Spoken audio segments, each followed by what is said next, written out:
satu ciri dari makhluk hidup adalah bergerak. Bagaimana dengan tumbuhan? Apakah tumbuhan juga bergerak? Ya, tumbuhan bergerak, walaupun tidak seluruh bagian tumbuhan mengalami perpindahan tempat. Tumbuhan bergerak karena adanya rangsangan. Rangsangan dapat berupa rangsangan sentuhan dan suhu. Rangsangan juga dapat berupa cahaya, misalnya cahaya matahari. Rangsangan yang lain adalah berupa zat-zat kimia dan air. Gerak pada tumbuhan dapat dibagi menjadi gerak etionom dan gerak endonom. Gerak etionom adalah gerak yang dipengaruhi oleh rangsangan dari luar.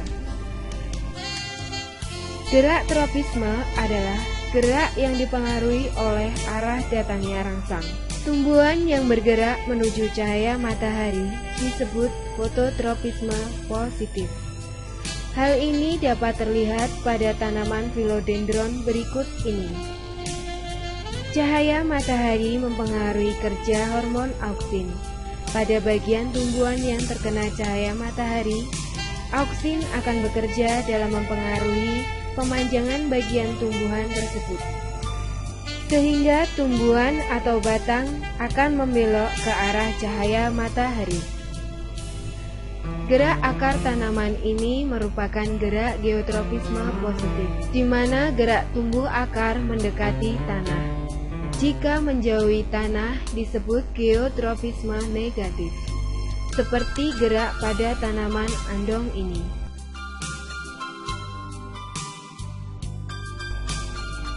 Gerak tikmotropisme terjadi karena adanya rangsangan berupa persinggungan. Contohnya, pada tanaman kacang panjang yang melilit pada penyangga.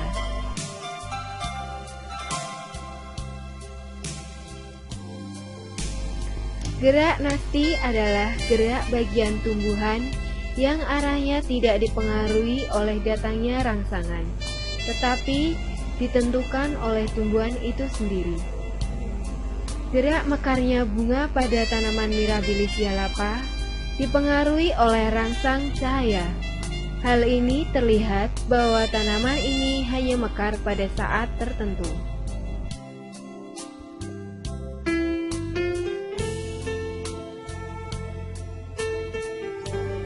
Pada malam hari, daun tanaman Caesalpinia pulserrima mengatup. Peristiwa mengatupnya daun tersebut disebabkan oleh suasana gelap.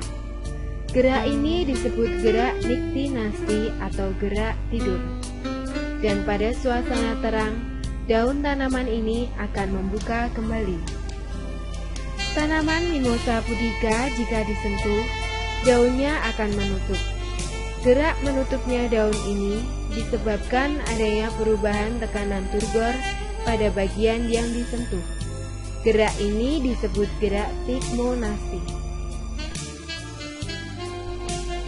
Gerak pada stomata terlihat, di mana stomata dapat membuka dan menutup, yang tergantung pada tekanan turgor.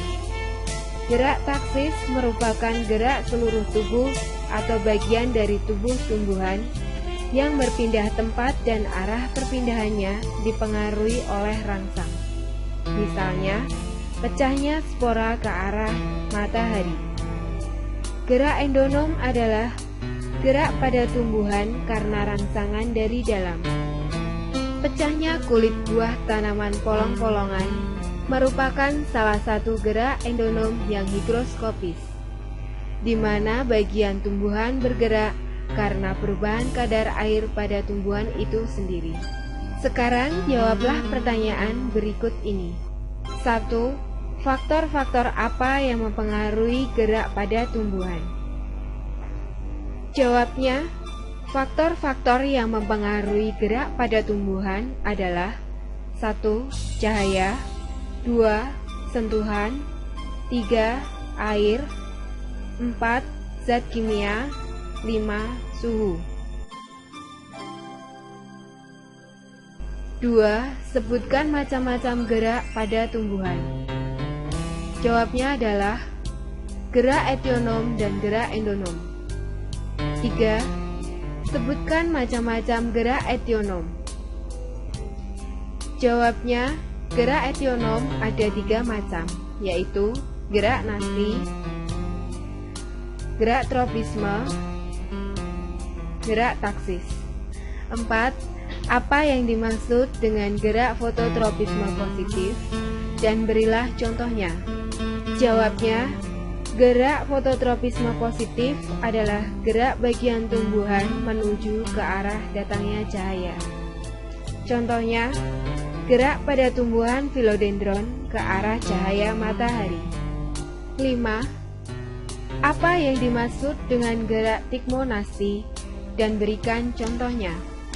Jawabnya, gerak tigmonasti adalah gerak nasti yang disebabkan oleh rangsangan sentuhan. Contohnya, gerak menutupnya daun mimosa pudica ketika disentuh.